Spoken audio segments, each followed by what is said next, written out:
like he's being celebrated for being educated. Cause like in middle school, I started to dumb myself down because I got tired of people trying to cheat off my tests. I got tired of doing the work for everybody. So like, I gotta get him dumb. Then it's the only way I'm gonna make it out of here.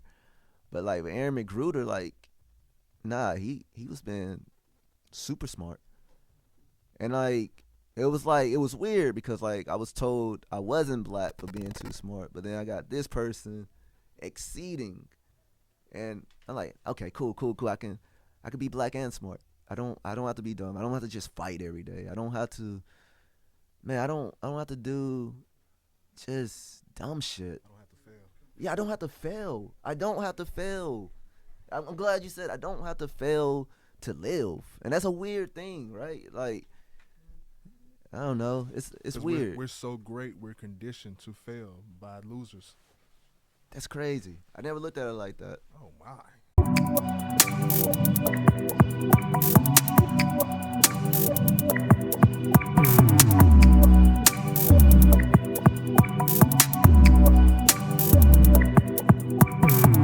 That you're not gonna be causing problems. Fuck no, but not causing problems, but it's my thing.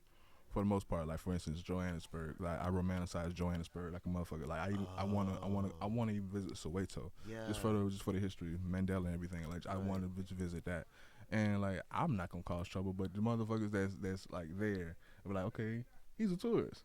Cause of course I'm gonna be like blatantly like a tourist. I'm gonna be asking everyone questions like, oh, y'all seen Serafina? Oh, yeah, what's Serafina at? I'm gonna be asking like them type of questions. Like I'm gonna just not be causing trouble, but be ignorant to the culture. But because I'm gonna be so fascinated by it, like I'm a fan of it. You know what I'm saying? I'm not connected to it, but I'm a fan of it. I'm like going to Disney World.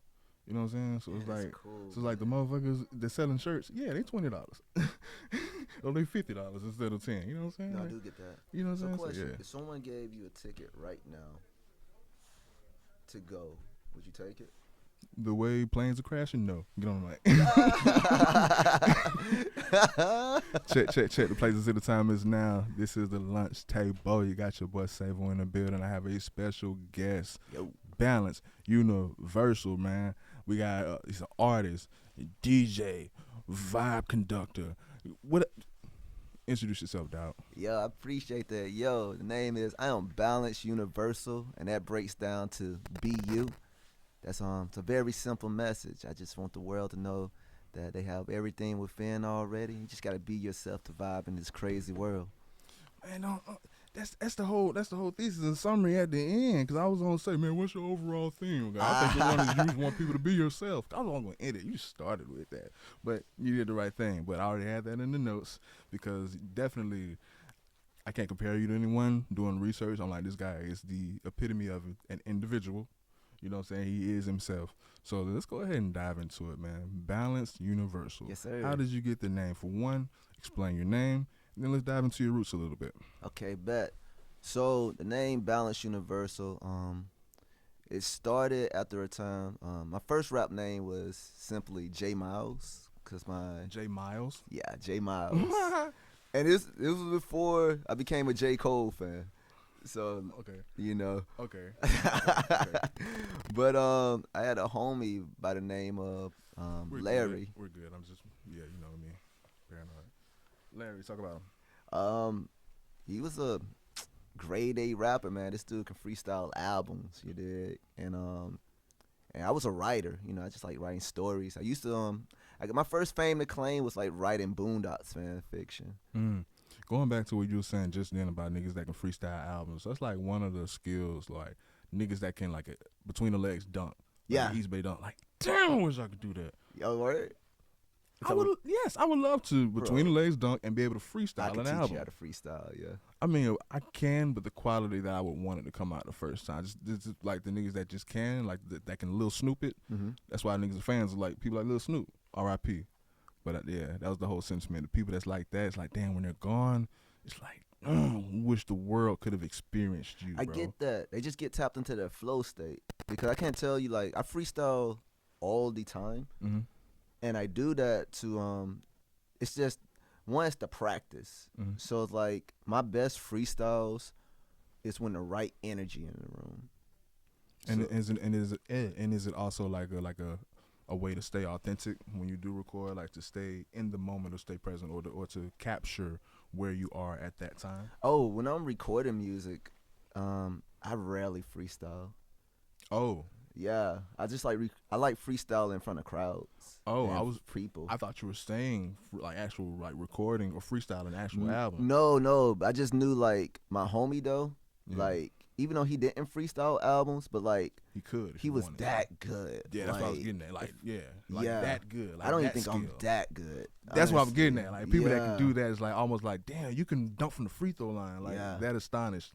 Yeah. Okay, I see what you're saying now. Yeah. Yeah, like even though me and him are not cool anymore, I would never disrespect him, not give him props, For sure. cause he deserved that. Like I don't fuck with him, but I still think he's an amazing person. Yeah. You still wish he goes to heaven. Yeah, and honestly, like what we had, it's just personal. But I don't think he treats everybody like that. Yeah. You know what I'm Okay. saying? We just had a fallout that could not be repaired. I mean, hey, we're not gonna dwell on that too much. Yeah. You know what I'm saying? This is good vibes. We're gonna smile tonight. Yeah, man, yeah. So let's that man, that's maybe a part of your background, but I would like you to expand more on your background. Oh, so that. So again, he gave me the name J Miles, and I rocked with it. But then, when I left Mobile, I moved to Orange Beach, Alabama. I'm from Mobile, Alabama. So I just packed my car, packed all my possessions. I had like this Buick LeSabre at the time, and I rolled out. I had a Buick Lucerne. Nuh-uh. I love my Buick. Bro, I'm telling you, bro. Yo, everybody who had a Buick loved that car to the end. Until it died, until it just stopped loving me. Yeah, bro, I feel it. Mine, Love it to the somewhere in the end. junkyard. It's probably don't even exist anymore. VIN number gone and everything. Same. But yeah, Same. man. My first little place was a studio apartment, and I remember I got like this little boom box from a thrift store, and next door was a library. I used to rent CDs, and I rented a Will Smith CD. I bet you saw no other niggas in there. Why niggas hate the library so much? Bro, they loved me though. Like, yo, it wasn't nobody. I was the one. I was Will Smith. Which catch- album? But wait, you caught that reference though? The one, Will Smith, Ah. because Will Smith originally was going to be in The Matrix. And then he Did you turned know it- that? Yeah, I did. Yeah. I did. I heard it, but I thought it was just one of those Hollywood rumors, conspiracies, So whatever. check this But I out. heard it, yeah. I'm a nerd. So Mhm. he just put out a video with Big Sean. With Big Sean, yeah. And I think. Go ahead. Did you watch it? Yeah. Yeah, Yeah. that's him confirming it. And I think after this long, I think it's so whack. Because You wasn't fucking with it. I'm not personally, because I think everything Will Smith is doing is trying to salvage his grace with the world because of the slap. Oh, So man. he can't display that wholesome persona, because before the slap, if you would have asked me who would die at this moment and the world would just go silent, nigga, no one over Will Smith. To me, before the slap, I think he was that loved and that revered as far as Americans go. But after the slap, it's like, oh my God, he's one of the biggest villains, and there was no saving that essentially. So it's like almost like, okay, fuck it, let me embrace the other side. So Bad Boys came out. I'm cussing again. You know what I'm saying? Yeah. I'm with Big Sean. I'm rapping again. You know what I'm Yeah. saying? I'm doing everything to salvage my career to make these people love me. I don't want to turn this into Will Smith. I love Will. Because I but- can but go yeah. on and on, bro. Like, Watch the show, bro. We talk. Come on, man. I'm This a is nerd. what we do. I'm glad you keep me on task. For sure. Because, like, bro, like, I'm a nerd to this shit. Yeah, for But sure. it was Millennium. Mm-hmm. And so he's like on the album, like I think he's like in a black suit, but it was just inspiration, like honestly, because I Okay. played the shit out of that thing. Because like I just Yeah. got my studio apartment, I didn't have a lot in it, but I had peace. And Yeah. and at this time I just dropped out of college. I'm still in the Army National Guard. I'm working at McDonald's. I done threw away my cell phone because I didn't want connection to anyone. I wanted to figure out life for myself. And I just started writing lyrics. Damn, you went off the grid. Yeah, bro. I wanted to. The only thing that kept me kind of connected to people was being in the Army National Guard. And it's like, damn, I got to check in. I got to come in and, do my time, then come back to the struggle in the civilian world. And I would love to be off the grid, but like with a family man, that's real. and a farm. That's real. Um, Couple chickens. so I can relate to that, but mine's gonna be a little different. I On the, need like a yeah. compound of people, and I need like different. This might sound kind of weird, but I need enough women there to like where I can kind of get that. The rotation, like, yeah, Yeah. I know exactly where you're going. Maybe a little bit explicit for the people, especially the women viewers that don't get it. Oh shit! Let me But clarify. Let me clarify. I'm gonna clean it up for you. 'Cause Oh, I know cause exactly where like you're when I going. say so, I'm not a player. I'm not a pimp. Yeah, However, it's hard for me. Like I don't view women as just something I we need talk sex about this for. all the time, bro. I know exactly where you're going, and I don't want to cut you off, but Yeah. you can stop me or say, nigga, you wrong if I'm wrong. But what you're saying is when it comes to men, in order for us to keep that hunger or that urge or that want for that one, we would need a break in between or at least another fucking meal. Even though you're steak, I don't want steak every night. But for me Yeah. not to lose my love for steak, Yeah. let me get a Big Mac in between every now and then. So Yes. that harem would be your Big Macs, your nachos, your tacos, but you're still steak. We talk Right. about this all the time, Bro, man. I'm glad you said that, bro. I know we talk Cause about this all like the time. I'm a man. I'm also, and it's my I'm open. I like that. Okay, anytime I dated a woman, I like that she had guy friends. Mm. And I like having female friends because I understand that it takes a village to raise a child. Mm. And like we have inner children in us. Mm. So it's like, yeah, I want to know that my homies think you dope. But on the flip side, you got to be okay knowing that the girl at least like me. And like I got enough self-control. Like Mm. when I ask people like, okay, what is cheating? You know, and a lot of people only equate it to sex. Yeah, you need to watch the show, bro. We've been doing Bro, time I for years. will, But bro. no, go ahead. I don't want to cut y'all. Go ahead. Yeah, I will. I'm definitely gonna watch the show. But my thing is the energy for me. I need, man. It took a man and a woman to create me. Mhm. So I need multiple examples of men in my life, and I need multiple examples of women in my life. Cause like when you get tired of me, Mm. old girl that only see me every so often, she might have a better word for me. Yeah. It just, you know. And no, and I definitely get that, and I understand like us at our natural states, like that's just how we're wired and how we operate. What I was saying earlier is like when I turned 30, and that was like the primitive me was like turned to the max to where that was all my life in my 20s, but like I realized because like I said, I would trade everything for like a family and a farm. Yeah. But it's like I'm out here at McDonald's, at Wendy's, at Taco Bell. But it's like I realized like for me, I think for me to be worthy of what I want, I really had to develop that discipline to be that idealistic character in this role or this vision that I have for my future, whatever. Because what I've been doing, essentially, I feel like I've been wasting time. Except I've been gaining experience because I know a hell of a lot. But it's like, fuck that. You know what I'm saying? That's just cheap. I would trade it all for a family and a farm. You know what I'm saying? But it's like, yeah, men naturally, we naturally require a variety to stay interested in one particular thing. Yeah. But I think that idealistic view is worth at least trying to discipline yourself to where at least all parties are treated or feel valued and feel like they're being treated as fair Yeah, and equal. man. I agree with that. But yeah, I understand how it is to be a man. Trust me. And honestly, like, I'm a community person. Mm-hmm. I love a big, beautiful community, and I love humanity. Yeah. I love the lessons I learn from people. I love seeing people speak. I love seeing people just feeling right and comfortable. Yeah.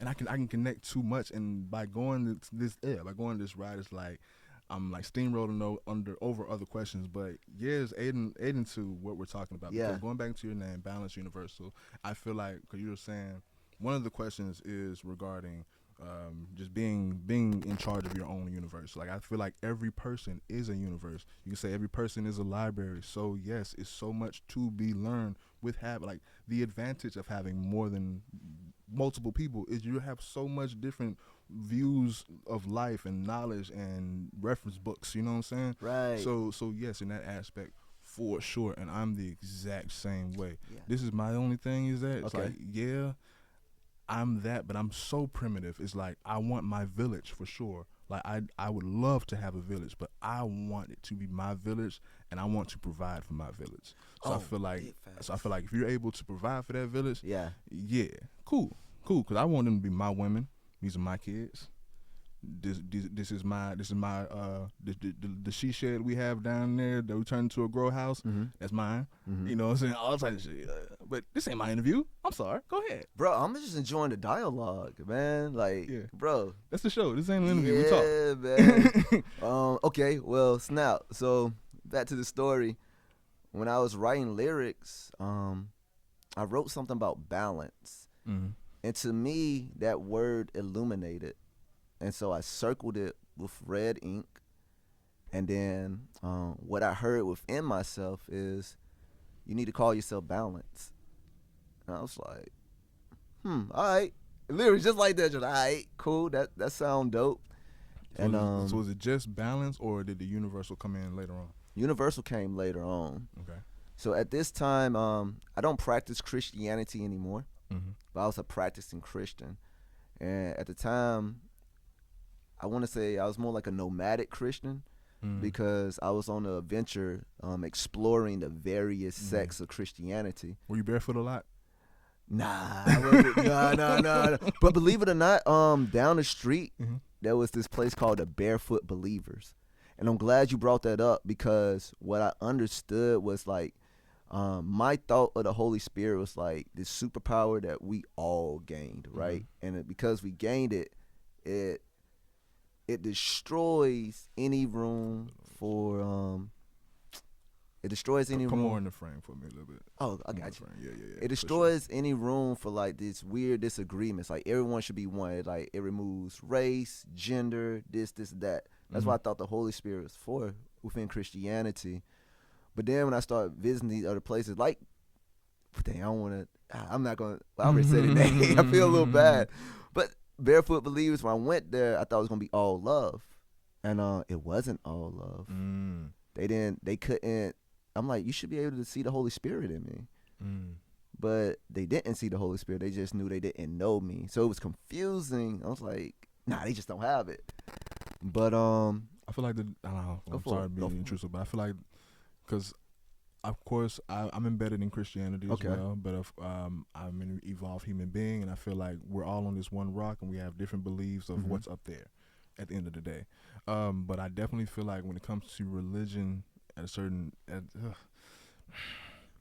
it comes to religion and different religions, the reason why I'm not too married to one in particular, but more so I value and I respect all, because it tends to favor one over the other, or one type of being over the other. But like you said, the Holy Spirit is in all of us. Yeah, man. Believe.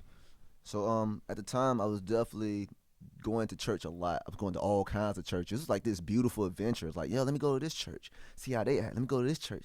I was like hungry for the word, you dig? Yeah. And one particular church I went to. My partner like that. Go ahead. Oh yeah? God, that's dope. Foley, Alabama, I met this dude named Jeremy. And he was the first person I introduced myself to as Balance. And in church? Yeah, man. It was this big church. They had a church in a movie theater, an old movie theater. You know what's crazy about that? What's that? Like, if I meet someone, if you meet someone in church and ask you your name and you say my name is Balance, they know you're lying. Like, this nigga lying in church. I mean, bro, so this dude was just as crazy as I was. That's the first thing they learn about you. He's lying in church. Your name ain't Balance. Yo, man. I mean, yeah, I didn't think about that. Never thought about that. Yo. First thing I did when I met him in church was lie to him. Like, whoa. I mean, that's what I was feeling. Like, I was balanced that day. And my boy. It was a record stop in heaven. Like, yo. Yo, that's crazy. Yo, check. Yo, we good. Well, like, the dude I introduced myself to, he was like, I didn't understand he was a big time, like, he's a big, I'm about to say a big time player, but not like, well, I mean, like, not like playing women, but like, he was a key figure within that community. He got motion. He has motion. Yeah. And he did, like, So he had this crew called what they was called. I can't remember now. It's been so long. This is like 2012. Yeah, the Motion Click, whatever. Fuck it. It's So- called the Motion Click. But either way, like through rocking with him, he introduced me to everybody. Yo, this is balance. This is balance. This is balance. So real quick, I got free promotion. Mm-hmm. Like before anything, I got promotion. All you had to do was lie in church. Yo, it's all you gotta do is lie in church. and, yo, and the path will be lied upon you. You know. Hey. You know what I mean? Like this dude had me driving his like We're gonna edit that into the God Bless America version Yeah. of the Bible. We're gonna make another reiteration, another modification to this yo. already modified book. Let's get into your love for art, man. Oh yeah. But I will also say this. Yeah, go ahead. I'm sorry, man. The universal part came from me studying Catholicism, Mm. and believe it or not, that was the change. Even though I Expound. still value Christian principles, Mhm. but what I understood was like what got me to Catholicism was quote unquote Christians hating Catholics, and I was like, I just didn't get it. I don't like hating people for no reason. Yeah. And then when I learned what they was about, then I realized that, oh, what is the true message of Jesus? And I stand on this, like, you know, I don't believe Jesus came here to save us from hell. Jesus came here to get us to our highest form of elevation. And when I learned that Catholic is Greek for universal, I realized that yo, I don't have to do religion anymore. I want everyone to be one with their divine self, their true identity within. And I feel like the Bible is constantly pointing you to go within. No matter, I don't rely on language. You know what I'm saying? Because like if everyone stopped talking, it's like what's gonna happen?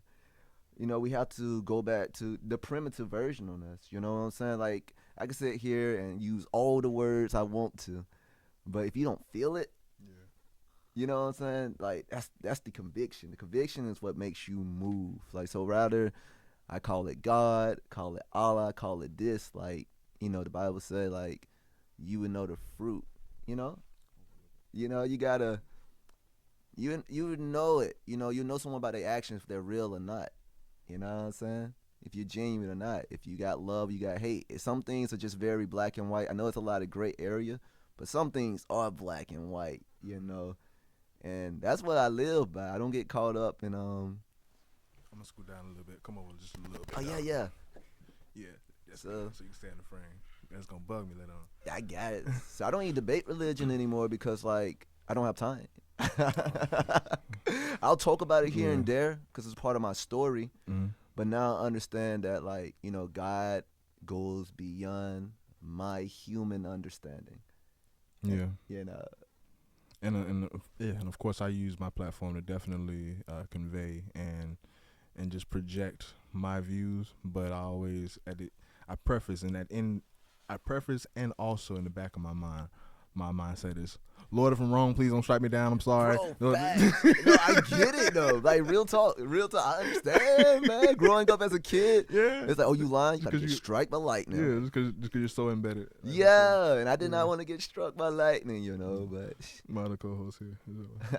But no, we like saying this is not the interview format is more authentic. Like it's a conversation, so where we can get so caught into the conversation we can veer off. We haven't even like delved into you as an artist yet. oh yeah, So yeah, we need yeah. to talk about your genre and you as an artist, man. Let's get into that. Bro. All right, okay. Go ahead. So I'm exclusively hip hop, and man, when I say I love hip hop, bro, like I love hip. I am hip hop, like, bro, love it, and I love it so much because hip hop can't be contained. You know what I'm saying? You just can't pick out a few artists and say, yo, this is what hip hop is. Nah, yo, because we look at the start of it. You know, as far as I know, it didn't even start off like where it's at. A lot of people confuse it and they think hip hop started with rapping. Nah, it started with a party. You know, it Cool started. Herc. Yeah, bro, you get it, man. Yeah, I know. I'm black. Yeah, I'm black for real.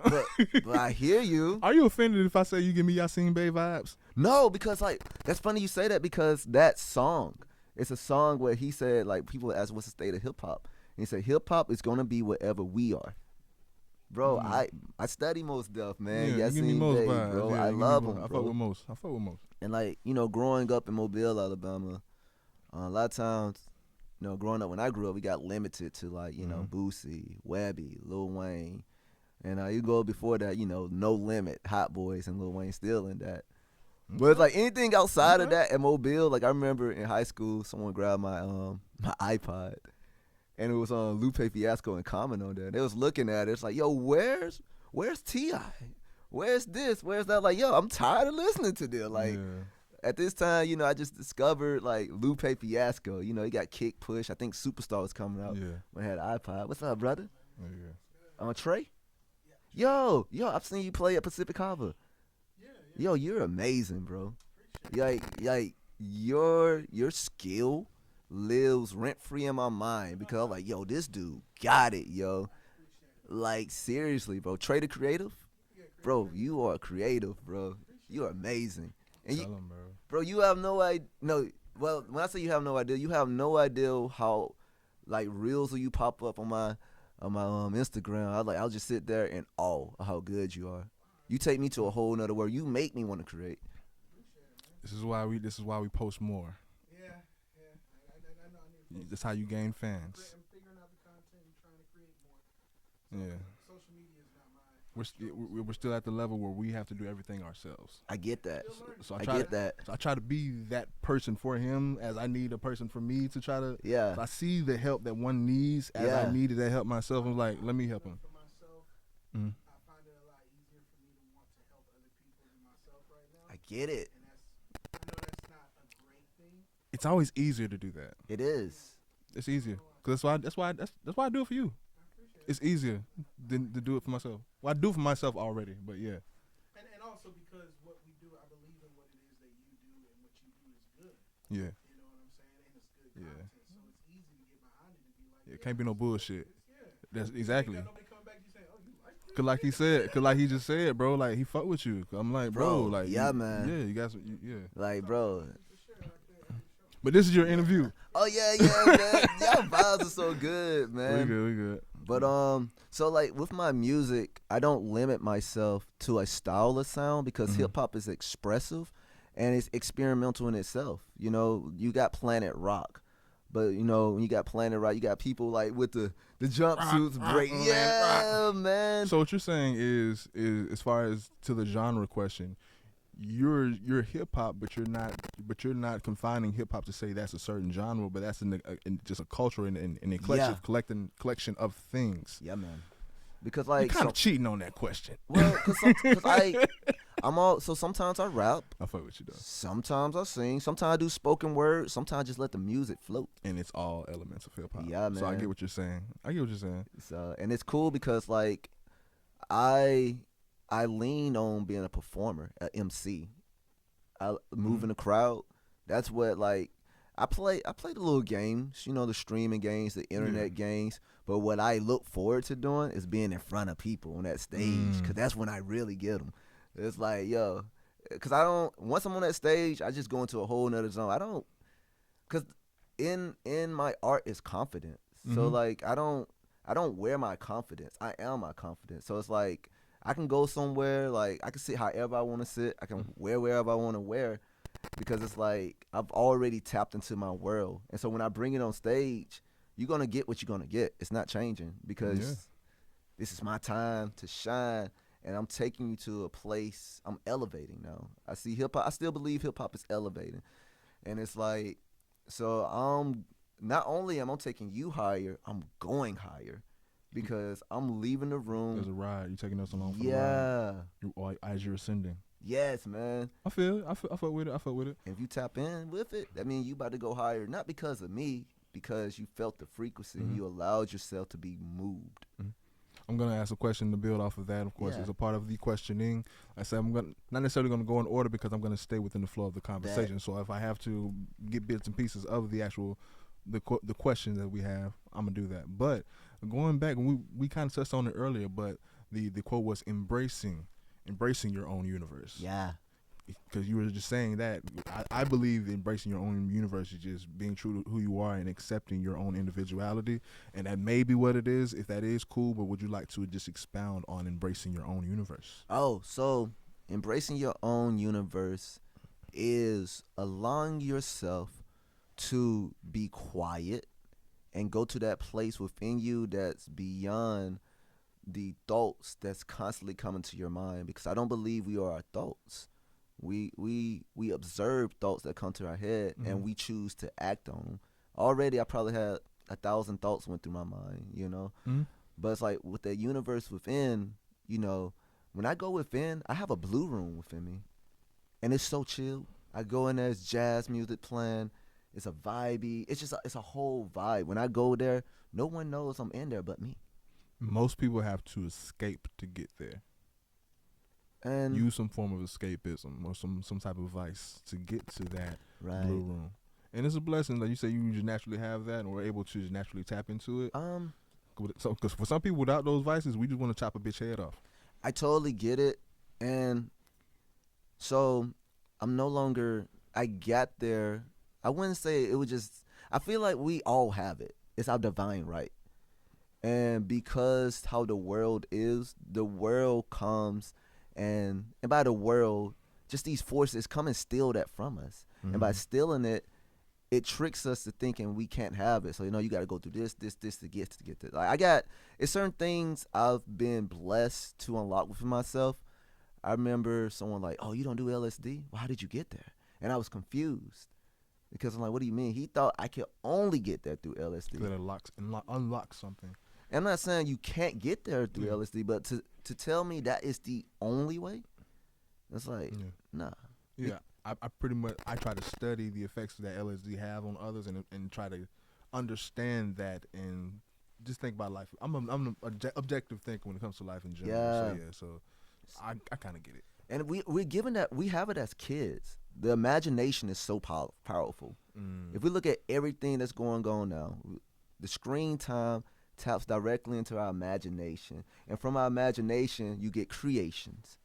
Everything in this room was imagined first. So if that is compromised, you won't be able to create your own universe within, because you're more concerned with what's going outside of you. Or if it happens to get compromised, I get to control what you create.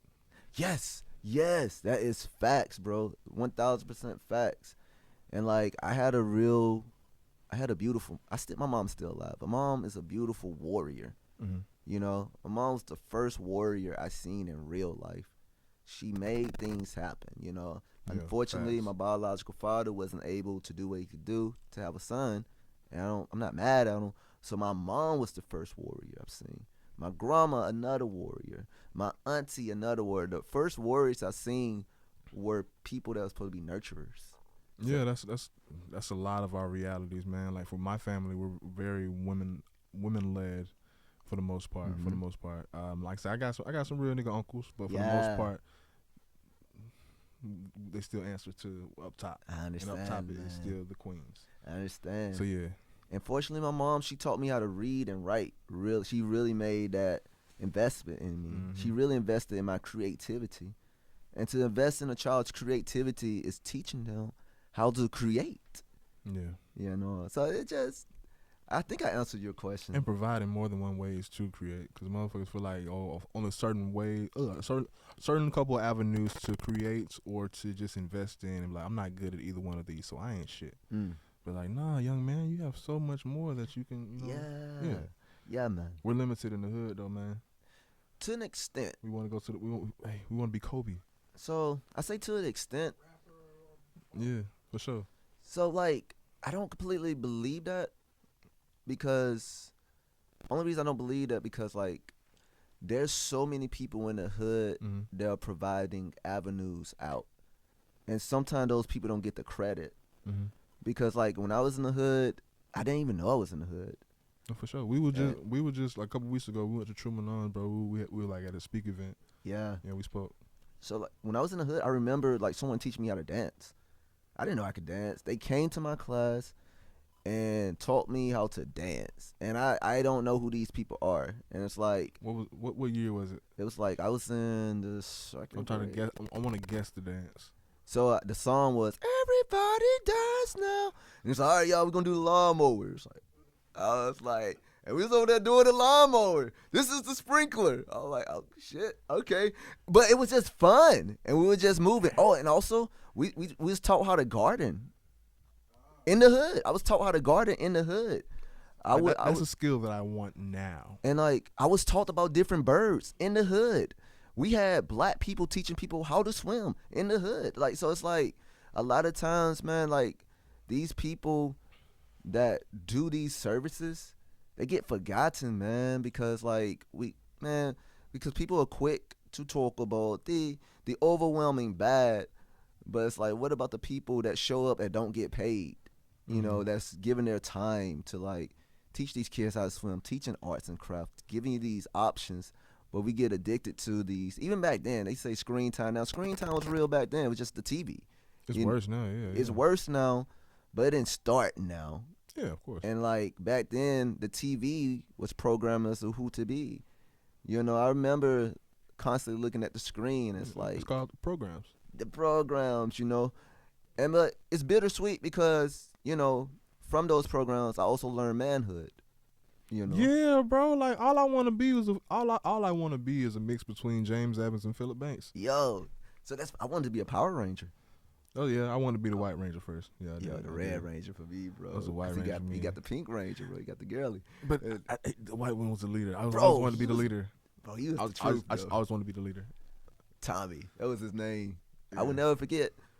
But yo, R.I.P. man, man. He died. R.I.P. man. I'm passionate about community, and I see how Facts. fast art can make a difference. Well, let's segue into Segue. art, man. Let's talk about your love for art. Bro, I love it, bro. Art is my wife. Mm. And that might sound crazy. And like, I remember I dated a girl. She thought I was cheating on her. And I remember sometime afterwards, she sent me a text. She's like, "You just really loved music." I'm like, Mm. "Yeah." Damn, that's crazy. That was her. It That's was crazy. music. That's how much time I was like working out things, because it's like I always wanted a team, but you know I couldn't get that team. So I was like, I knew how to write, knew how to rap. So let me learn this other stuff. Let me learn this. Let me learn production. I would pick people's mind. And I go to that little room. I'll just spend so much time there. I'll be on my phone looking up more stuff. Trust me. Or like all the people was messaging me with other artists, like, how you do this? How you do that? How you do that? I can see how it looks suspicious. So, but it's like art has kept me alive this long.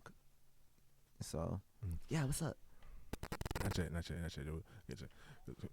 Save your questions. If you have to, jot them down, because I'm gonna have a point where we're gonna have the question segment, basically. You know what I'm saying? For sure. No, believe it or not, bro, we like 30% in, but we've been talking a lot. Yeah, man. But as far as like the format, because we just been talking for real. Like as far as questions, we got a lot of questions. Like we're still getting to know this nigga. You know what I'm saying? I'm enjoying the flow, man. Like y'all just unlocking memories in my brain right now. So it's For sure. like I'm surprised at myself right now. What's coming out my mouth? I pride myself on the show. I appreciate it, bro. How do you see art impacting humanity? Man, so the way art impacts humanity, it challenges us to, it's like a shock to the system. You know, it say, hey, look at this again. That's what I feel like art does. It causes us to reflect. It causes us to notice things around us. Like, man, I remember, I love coffee now, not because of the caffeine. I love coffee because of the baristas that painted it in a different light for me. They made it into art. They made me see how beauty is. They made me see what a quality cup of coffee is. That's art to me. Like, Would you do frame the cup afterwards, nigga? You don't drink it? You don't? you can though. Like, you can literally make art. I'm gonna take like 50 pictures of this, Bro, of I'm this serious, smiley face, man. this Java face. You can, bro. Nigga. Like, I know, bro, I know a chick. Her name is Selena. Barista art. And she has a company called It's All Good. Yo, the way she make food look, No, yeah. it makes you feel bad for eating it. No, for sure. It's so beautiful. In any aspect, like witnessing someone in God mode, bro, especially like if they whip something up for you or they do some form of Yeah. art, you want to sustain that art as long as Bro. it's able to be enjoyed and sustained. Because once it's gone, nigga, It's damn. gone, bro. And then art captures the essence of life, of humanity. It like if a painter came here, this podcast is art. Right now, when this podcast get done, when it go out there, so many people gonna catch so many different parts, and it's gonna inspire them to keep creating within this life, yo. Like For sure. art is important, man. For sure. I'm gonna go back and forth, man. I'm actually backtrack a little bit Okay. and go back to your name, bro. But with Balance Universal, what's Yeah. the bigger vision behind your name? Oh, What's the man. bigger vision behind it? Just so honestly, balance is for everyone, and then Mhm. balance is peace. Mhm. It's and to have peace, you need peace within the chaos. Like I don't think darkness is evil. I think darkness exists. Mhm. So, but what makes darkness is light. Mhm.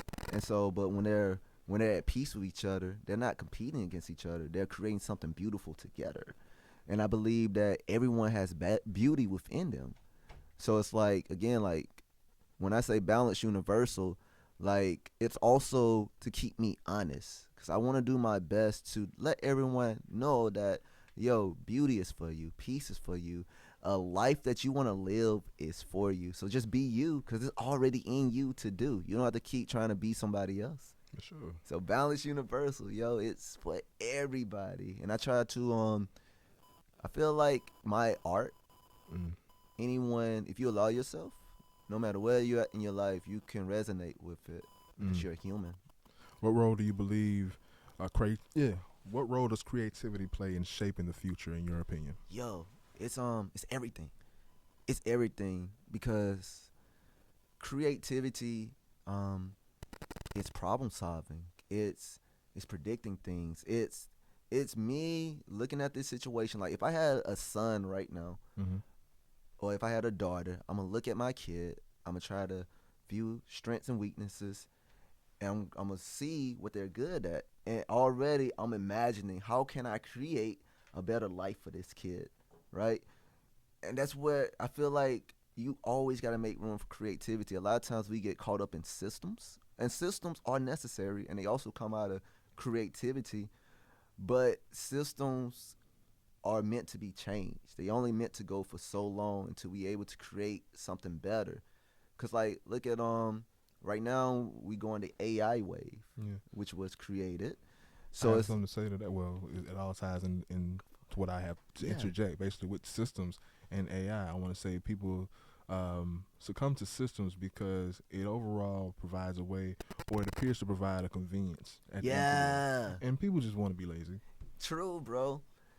And like, but the creators, the people that are tapped into their ability to create, will always be in control. For sure. Always. It's way more sheep than shepherds. Exactly. And that's why, We talk about this every week. bro, that's so cool. So it's important. So you either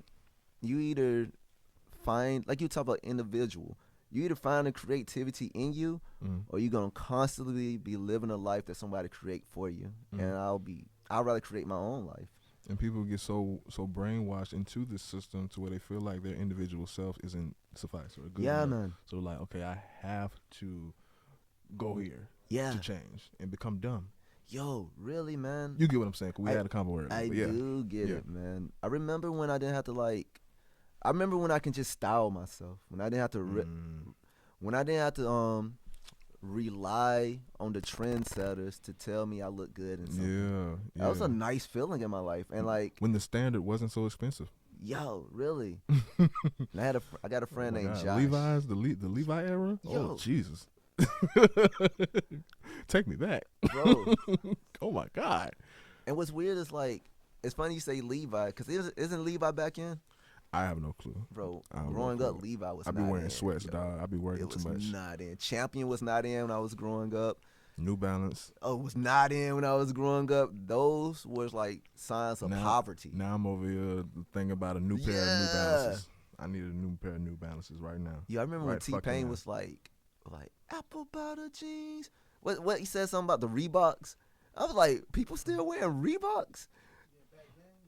You may be talking about Rick Ross. No. It was I thought maybe no. T-Pain mentioned something about Reebok. He may have, but I know remember. certain artists. I know certain artists had like actual branding deals with these shoe companies to where they got incentive by promoting them. So I know that's what Rick Ross for sure. It was just weird though, cause the Mobile Them shoes was ugly, was not fucking with Reeboks, as they shouldn't. and like I mean, no. I mean, let me not say that. If Reebok gave me a branding deal right now, I would wear Reeboks for the rest of the year. Yeah. The fuck?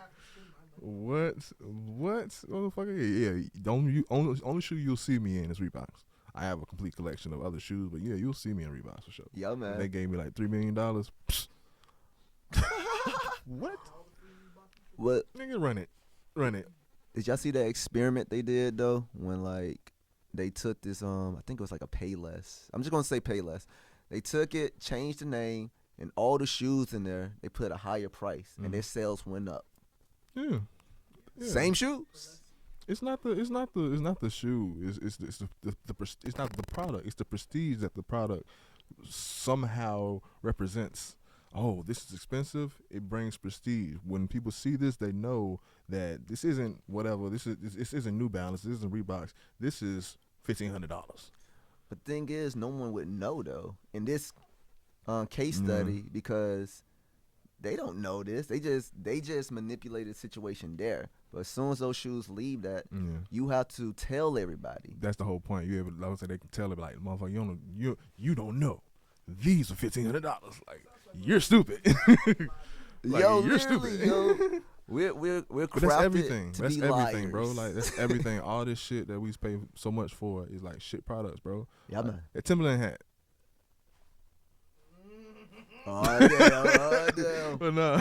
Yeah, we ain't gonna go there. Damn. Where do you see hip hop evolving in the next 5 to 10 years? Next 5 to 10 years, I envision hip hop being even more liberating. Even more liberating. Hip hop would never die. Hip hop would never die. And I know people got afraid when, hip hop didn't do its thing on billboards, but people gotta understand, like, man, fuck billboards. I stand on my ground on that because like these metrics do not define this culture. These metrics were designed to control the culture. So hip hop is still very live and active and well, but if you're only relying on sales and what's popping on TikTok and on TV to define it, then you miss the point of it. It's an energy, it's a force. That's what's up. That's what's up, bro. And so I want to wake people up back to it. Some people just never knew. So many people like try to discredit hip hop. They try to get rid of it because it's power in it. Hip hop topples things. It's a power that they can't possess. Exactly, So and they try to. And every time they try to possess it, it changes. And then they have to go that way. Yeah, they're late. Yeah. Then we on to the next thing, It's a beautiful thing. Hip hop is for the people. Yeah. Yeah, hip hop is for the people, but hip hop definitely has a specific identity and demographic.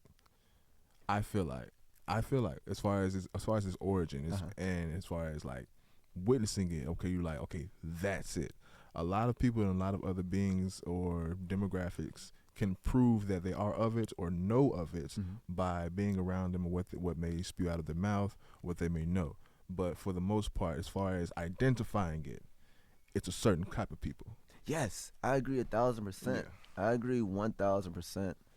And that's why it's a little disheartening sometimes, Like even with the Kendrick Lamar situation, the world focuses on Drake, but what you really want to focus on, the call to be empowered, and that's been said. Elaborate. Because let's look at it this way, with Kendrick Lamar, if you really just dive into his art, like, let's look at They Not Like Us. That's just perfect. A lot of people forget that second verse, how he really broke down the history of us being enslaved and robbed of our power. Yeah, because that wasn't the catchy part, bro. No, what's the catchy part? A minor, which is cool and all, because we should protect the kids. You know what I'm saying? We do have a problem with, killing kids before they grow up. We kill their spirit, and then they grow up to be fucked up. So no, I do support, no longer abusing kids, but we also have to remember that Kendrick Lamar has been pushing us to be empowered. Even if you look at his album before GNX, that's a whole therapeutic album. That's a huge piece of art. That no, it's not. You can still play some of them songs in the club. I'm just saying, but it's not meant for the club. It's meant to tell people to feel again. We got to stop being numb. You talking Mr. Morale? Yeah, Mr. Morale. Mr. Morale. I'm telling you, bro. He may feel away with this. I'm not gonna disrespect it. I'm not gonna disrespect. But with Mr. Morale, I kind of feel what you're saying as far as like, I feel like Mr. Morale was really a therapy session for the culture. But the thing about therapy, it's like the motherfucker that needs therapy or the intervention, it's rare that they willingly go or willingly accept it. Right. So when you put it onto them, so they're kind of gonna be standoffish. Like, what you telling me I have a problem? Like, no, I ain't got a problem. Move. Like, nah, we have a problem.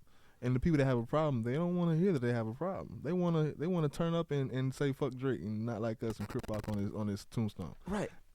and I agree with you. And I'm a caveat, but you still feel. Yeah, for sure. Because like, it still made you feel something. Like Lil Wayne's Shooter made me feel something. That's my favorite Lil Wayne song. With Robin Thicke? With Robin Thicke on the Carter 2. That song. Everything's subjective. If that's your favorite song, then cool. Because I'm not going to say it's the best Lil Wayne song. My hands up. I'm telling you, though. It made me feel, bro. Because he was telling he was telling the industry that because you were a certain age at that time. That was like 20 fucking years ago. So I get it. Bro, it's a core memory I built on top of. You was like you were like what, 13? You had to be that was 20 years ago. Yeah, I had to be. That's Yeah, I what remember. I remember bumping that, but it just made me feel something. And I feel you. I understand, bro. And it's what I'm saying. Kendrick Lamar is making us feel, because like, how many people just can't go outside. That was the Mob for me. For the Carter. Which one? The Mob. Bro, the Carter 2, literally the intro track. 5 more minutes. Write it down. But Best Rapper Alive was that first one for me off that soundtrack. Okay. Best Rapper Alive. Best Rapper Alive. Okay. The best rapper alive. No, but, Wayne. Yeah, we can go on and bro, on for about real, Wayne. bro. And I want to only salvage the good memories and his greatness, because oh my God, as of recent, it's more of a topic though. I still vibe with Lil Wayne. And I'm gonna bump the fuck out of the Carter 6, but I see what you're saying. Music is different now. But it is what it is. What you I can go on and on in days about these things, What songs have you released on DSPs? Oh man. So far from the major DSPs, I released 7 songs. One being Only Up, another one being Hyperspace. And which one was you gotta be the GOAT if you want to be noticed? Oh man, I haven't even put that one out yet. Oh word, so I know your exclusive shit. Yeah, man. Okay. I'm still. So what I like to do is I like to perform my songs live before I actually record them, because I want to gather as much energy as I can to relay on that final take. But that one, oh man, that was a recording session. That's a rehearsal session. For you performing it. Yeah. So so I assumed it was already recorded and put out before you performed it. I just had a backing track on and a demo. I got demos all over the place. I can dig it. But yeah, man, I'm excited about recording that one. My boy Hard Edge made that. He live in Mexico. But it's cool, dude. How do your SoundCloud releases differ from your DSP releases? Oh man, cause it's raw. Mm-hmm. My SoundCloud is super raw. Like if you go on my SoundCloud, you're gonna see a whole lot of freestyles, just live freestyles. And I just put them up there. I do like just spoken word. It's just straight. It's meant for like just raw energy, me capturing the moment and just putting it up. I'm about to start putting like DJ mixes up.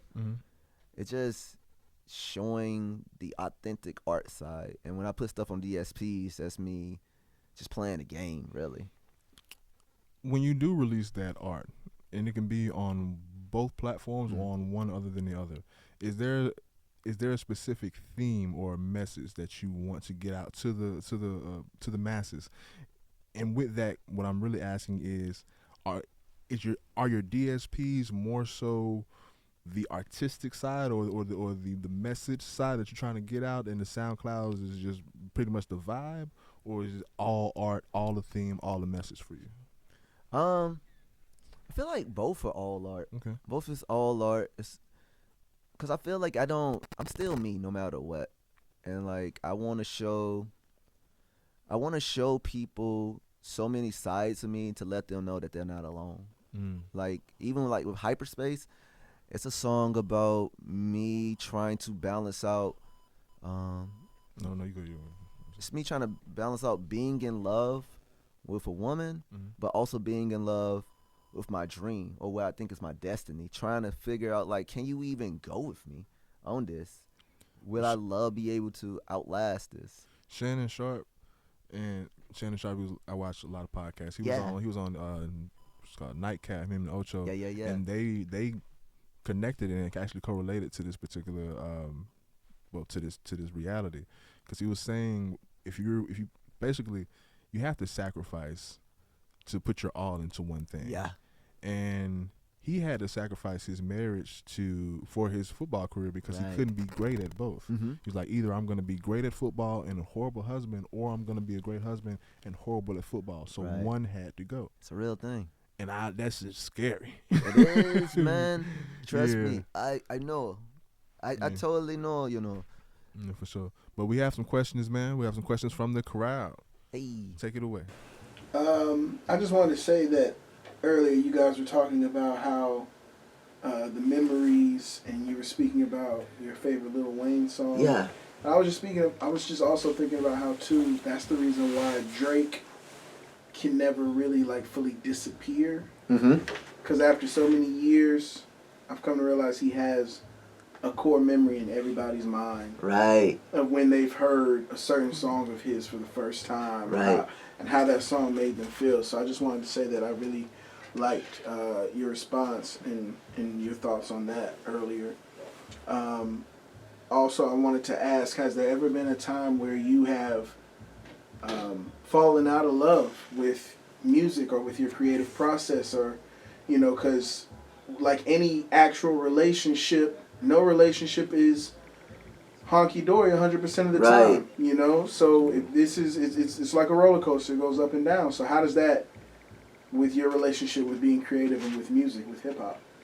I can say I never fell out of love. However, I've definitely haven't been the best husband.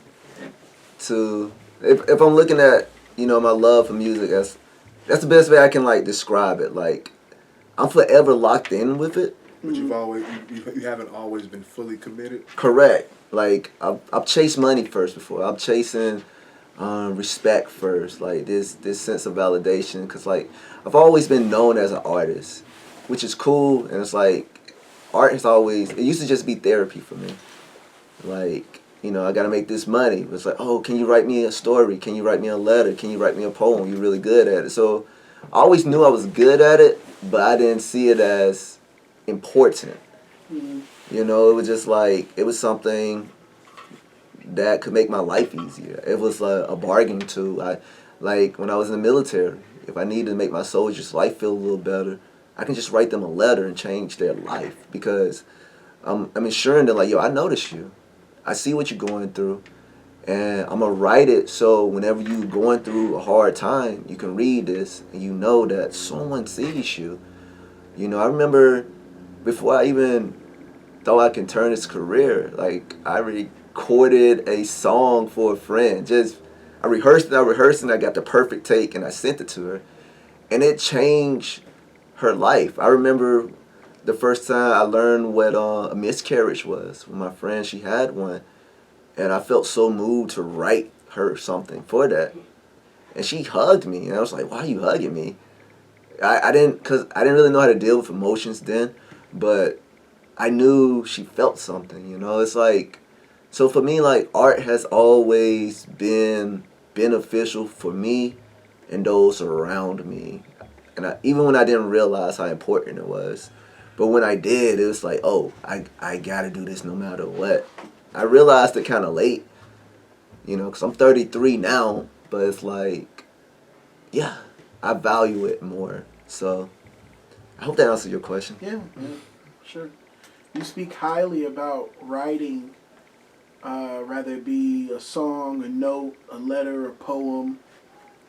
When did you first find love within words? Because some people find love within numbers. Mm-hmm. That's a You right. know. That's a right motherfucker. So yeah. So how did you? When did you first find out? I really love words. Like I love man. finding out different words that can, elaborate something better and make things a lot more, detailed and like just what is it about words that excited you and made you want to focus more on those? It was storytelling. Because as a kid, I really liked cartoons, and that got me into comics. So it's like I wanted to just make cartoons, and like I understood, okay, speech bubbles. All right, cool, speech bubbles. So I figured it out. That's what even motivated me to learn how to write.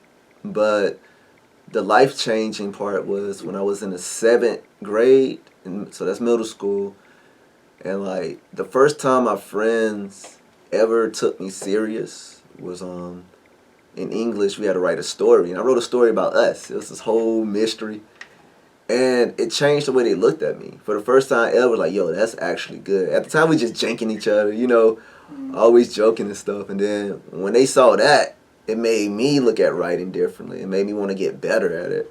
It made me want to tell more stories. And next thing you know, Aaron McGruder came out with the Boondocks. Yes, sir. And then it was like, wow, finally, like, something that looks like me. Like, I'm black, he's black, and it's like, he's being celebrated for being educated. Because, like, in middle school, I started to dumb myself down because I got tired of people trying to cheat off my tests. I got tired of doing the work for everybody. So, like, I got to get them dumb then. It's the only way I'm going to make it out of here. But, like, with Aaron McGruder, like, nah, he was being super smart. And like it was weird because like I was told I wasn't black for being too smart, but then I got this person exceeding, and I'm like, okay, cool. I can be black and smart. I don't have to be dumb. I don't have to just fight every day. I don't have to do just dumb shit. I don't have to fail. Yeah, I don't have to fail. I don't have to fail. I'm glad you said I don't have to fail to live. And that's a weird thing, right? Like, I don't know. It's weird. We're so great. We're conditioned to fail by losers. That's crazy. I never looked at it like that. Oh my. But yeah, that's what got me into writing. It was power. It was the first time I felt in control, man. Like, yeah, I can write this out. I can control the story. I can write out my life. And I started to write out my life. And then, like, when my words on my paper start coming to life, I didn't know it was called manifesting. I just knew it was working. And so I just stuck with it, I would write out my plans. I would write out what I wanted to see. And it would come true. And, like, so yeah, I have to keep writing. And, like, even if my hands broke, I can write with my mouth. And if my mouth stopped, I can write with my energy. Like, writing is not literal. It's not limited to my language and what I can scribe, because the writing to me was the representation I needed to teach me that I am a creator, As long as I got energy, as long as I have a will, I can make this happen, So. You got some questions?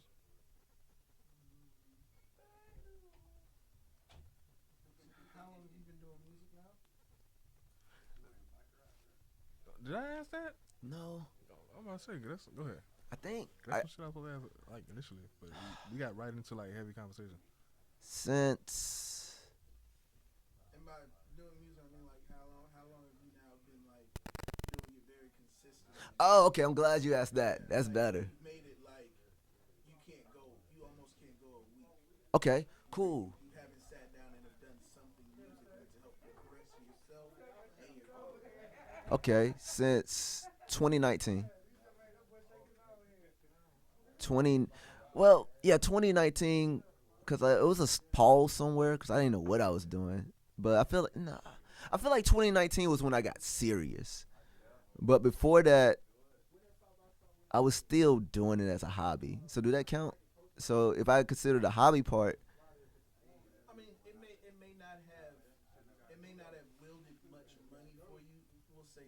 Okay. Because if something is a hobby, then that means that you're not getting paid for it. Right. But I can understand how you may in your mind be like, I'm doing this for my career. Yeah. And sometimes when you're doing your career, your payments starting out early on maybe in favors.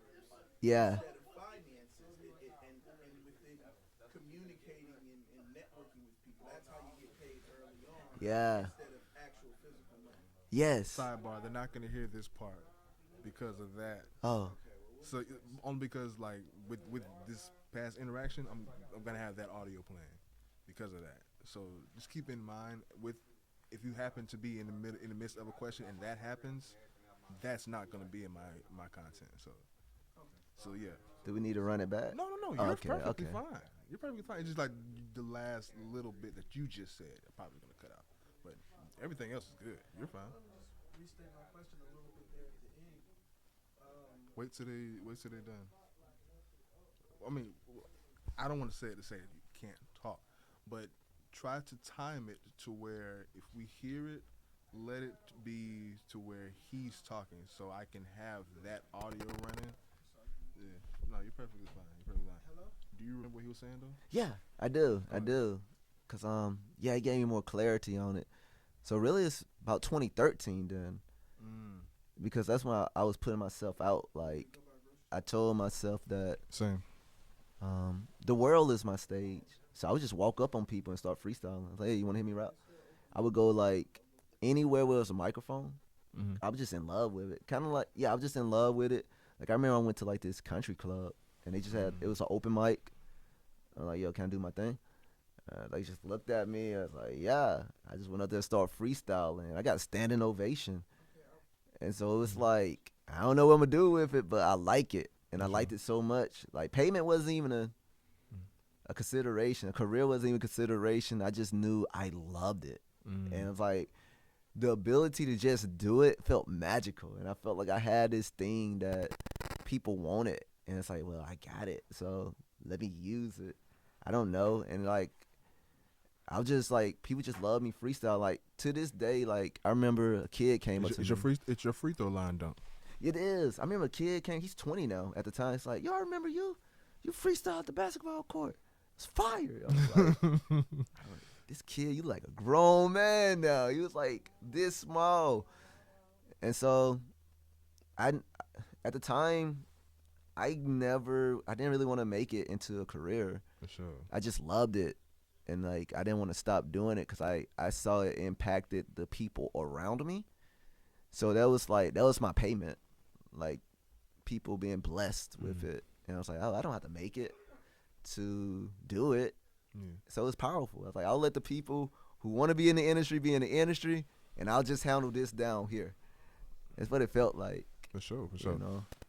Let's speak on the universal bounce. Hey. Speak on it. Touch on it. Go Oh, ahead. man, I'm super excited. So it's my first radio show. And it's going to be, it's through Sandcastle Radio. It's on Saturdays from 4 to 6. And I'm super excited about it because basically I'm going to be taking people on this journey. They get in my spaceship, and I'm just going to play some vibey, bouncy hip-hop music. And, you know, here and there telling the stories behind them. It's going to be a mixture of, like, underground and mainstream. Because I still have a love for the mainstream artists. Like, I would, you know, it's just, they're easier to be liked because, you know, there's a system behind it. But, yo, if it's good, if it's fly, it's fly. You know what I'm saying? If I like it, I like it. But I'm super excited about that. Man, that's what it is. It's just 2 hours of me, you know, giving you some hip-hop music that I find. Because I feel like it's so much out there. I just like introducing new sounds to people. For sure. No, nothing like that. What type of music do you spin? And like when it comes to your set, is it a set genre? Is it a mixture? Do you have a specific demographic that you cater to? It's a mixture. It's just a mixture of music. To be honest, I'm not. The show is the show. That's how I look at it. Yeah. Because it's independent radio, there's no restrictives on me. So if you're listening to me I need you to trust me. Yeah. If you're gonna get on this spaceship, trust me and let me take you to some places Mhm. to show you some things outside of the normal. Like, like a good song that comes to mind is like that Fuck You Mean by Mhm. Ghana. Yeah. Phenomenal song. But let me show you this song by, I'm just gonna throw a name, Kid Cudi, because I like a Mhm. song off his album, a deep cut. Let me show you this deep cut. It's called By Design. Yeah. You know what I'm saying? And it's a beautiful song. It's very experimental. It got some like African like drums on it. It got some humming on it. You know, and it's Mhm. like it's dope. And so sometimes people they limit hip hop to this. I've heard someone talking about hip hop earlier. It's like, oh, it's just money, women, bitches. I was Yeah. like, I hear you, but that's because you haven't tapped into the whole world of hip hop. It's more there every year, every day. There's music coming out that's more than what you just hear on the mainstream every day. So it's like sometimes it's hard to see those things. I get it. I don't get mad.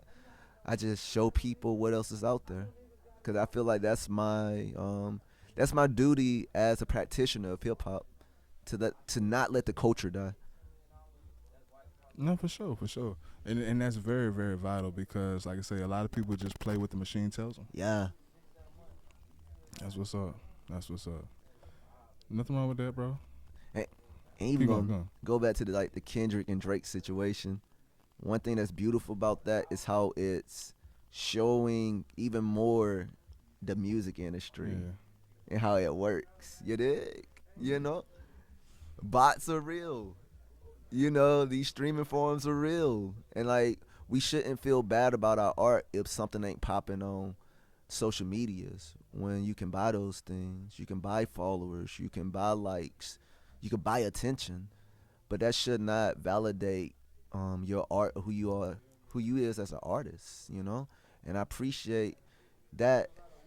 And I don't have a side on the beef. I want to say that because I Mhm. also want to give Drake some shine.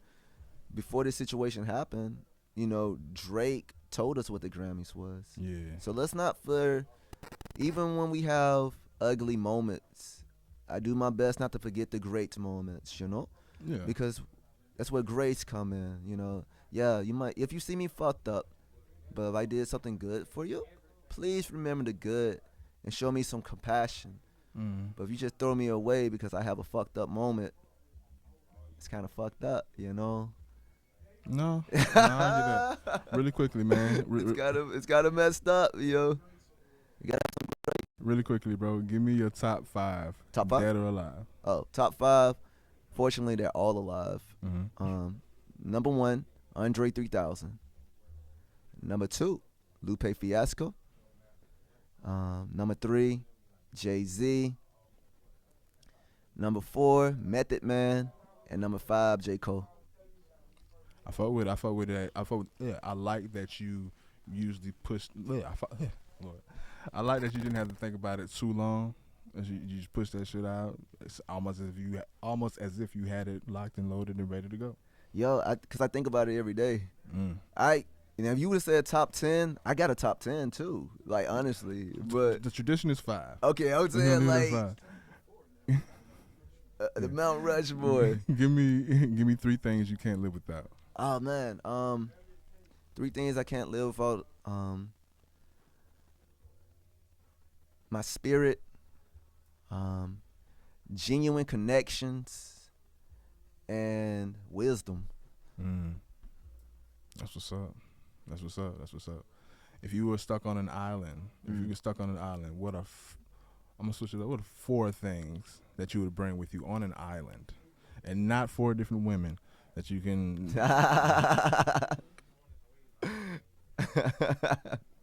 Let's see, 4 things I would bring stuck on an island. Okay. One thing I would need is 4 things. Okay. Bet. I would want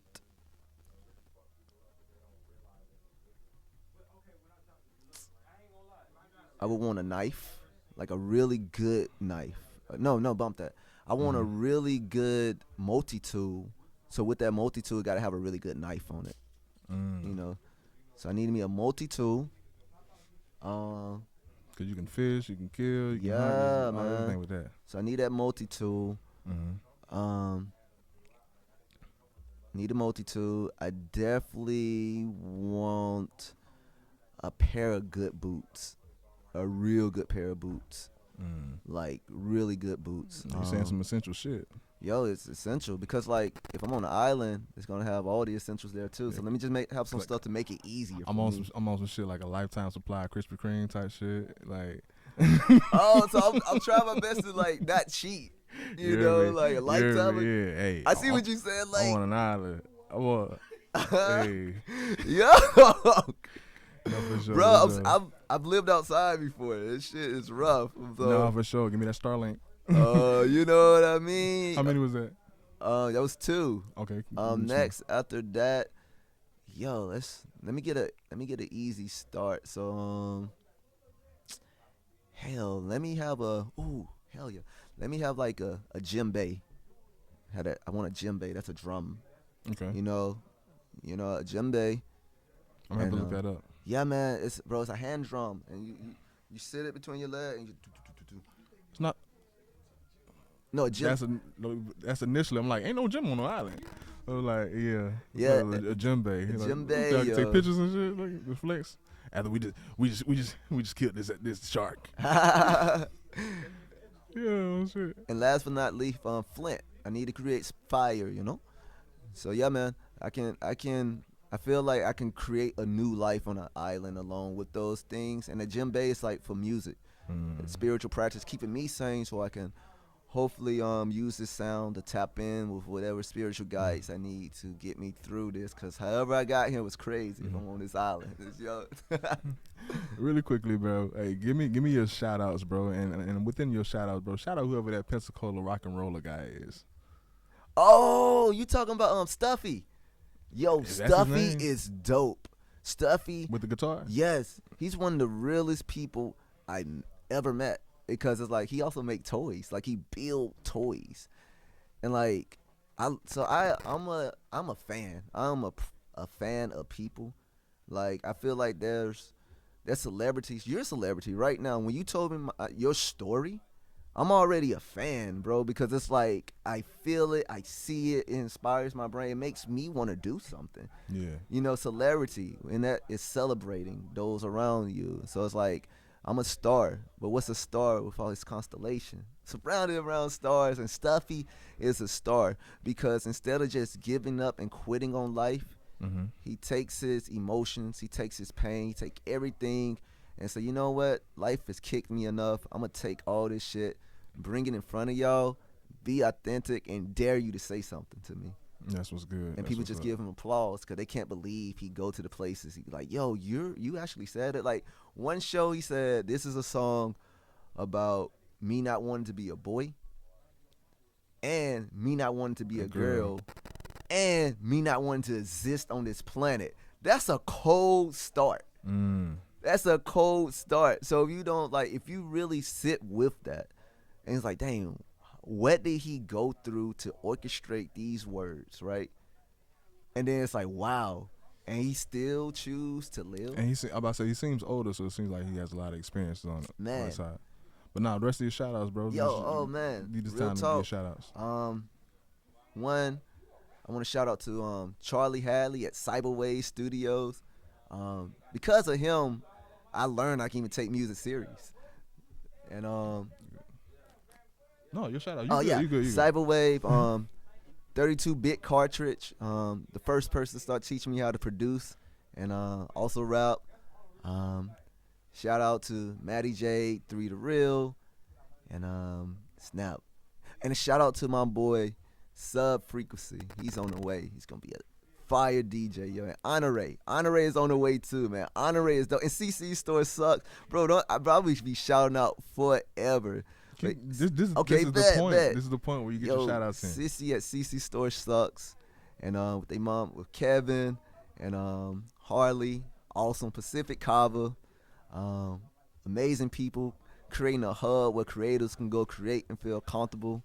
Gypsy Queen Jobbers, these beautiful women in Foley, Alabama, defying the odds, doing whatever they want to when people say they can't. And shout out to my brother Tanner, and he gonna hate me for saying this, but T-Lo Breezy. Yo, we used to stay up late just telling stories, like back and forth, telling stories, and in the story, like we were just these two huge artists. My name was Young Neil, and his was T-Lo Breezy, and we just come up with these wild stories. But yeah, much love to my brother. Shout out to my moms for not aborting me, cause she didn't have to have me. Real talk. So I thank you for real for like, my mom is a smart woman, and like she sacrificed a lot when she didn't have to. You know, like, so yeah, those are my shout outs. And and DJ Clopamine and Guala Guapo, man, that dude is crazy good, yo.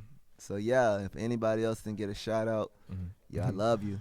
Really quick, we're gonna end this with this question, bro. What are your biggest goals for 2025, bro? What should we be waiting on? Biggest goals, first of all, biggest goal is getting my finances in order. I'm learning all these tax laws. I'm learning all about money, not just for my sake, so I can easily show people that we don't have to live in poverty. And 50 to 100 new songs coming out this year. I'm not talking freestyles. I'm not talking demos. I'm talking on all DSPs. I'm having 50 to 100, and y'all gonna see me on all kinds of lineup, because I'm gonna show you all kinds of balance, you know. And those are my goals. I have another 2-part question. I want to fit this in, 'cause I'm gonna get all my questions in. But yeah, we are approaching the end. So okay, cool. It all works out. We're gonna touch into your performance. If you can give me a brief memory of your best performance and your worst performance. Oh man, I'm gonna start with the worst first, because that one's funny. So my worst was my first rap performance. That is, I did other stuff, but my first rap performance. Oh man, that mug sucked, yo. So it's like my homie hyped me up. It's like, yo, bro, you could do this. You could do this. I'm like, yeah, I can do this. So they found a beat, and I got on stage. I had all my lyrics memorized, and I forgot it.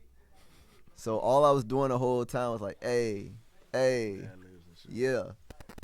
And I tried to sing something. And I was like, yeah, I'm never doing this again. What about your best? Oh, my best. Golly. That's a whole collection.